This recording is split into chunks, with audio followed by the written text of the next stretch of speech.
আপনাদের সকলকে সর্বপ্রথম দুহাত জোর করে নমস্কার জানাই। আমি শ্রী রাজ জ্যোতিষী বিশ্বনাথ চক্রবর্তী। আমি এখানে কুষ্টি করি, বিবাহের জটক বিচার করে থাকি, বাস্তু বিচার করি। আপনাদের যার যেটা প্রয়োজন আমার সাথে যোগাযোগ করতে পারেন আমার নিচের নাম্বারে। আজ আপনাদের সাথে বলবো মহারাজ শনি গ্রহ নিয়ে।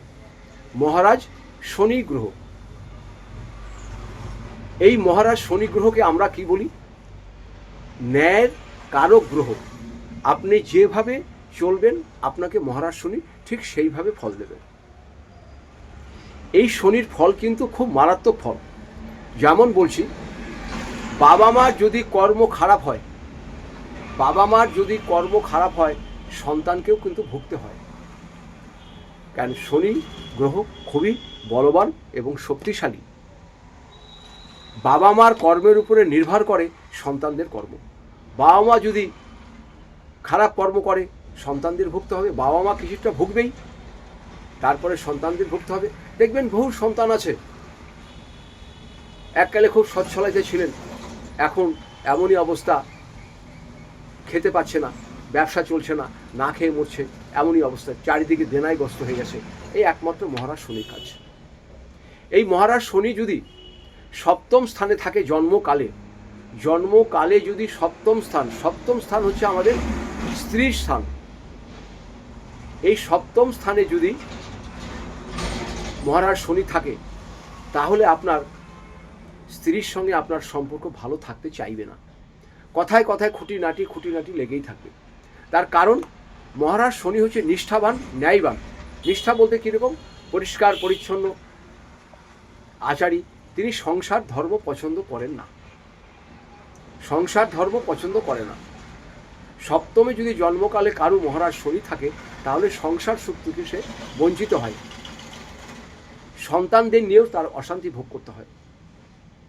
সেই জন্য আপনাদের একটি কথা বলবো, অন্তত আপনারা এই মহারাজ শনিকে সবসময় শ্রদ্ধা করুন, সম্মান করুন। যেখানেই মহারাজের মন্দির দেখবেন অনেকেই সোজা হয়ে প্রণাম করবেন না। শনির মুখের দিকে তাকিয়ে প্রণাম করতে হয় না, পায়ের দিকে তাকিয়ে প্রণাম করবেন। শনির দৃষ্টি খারাপ। আর কি করবেন? প্রণাম করার সময় একটু মাথার দিকে তাকিয়ে প্রণাম করবেন, মুখের দিকে তাকিয়ে প্রণাম করবেন না। সব থেকে ভালো হচ্ছে মন্দিরে গিয়ে মাথা ঠুকে প্রণাম করুন 8 বার। আর কি করবেন?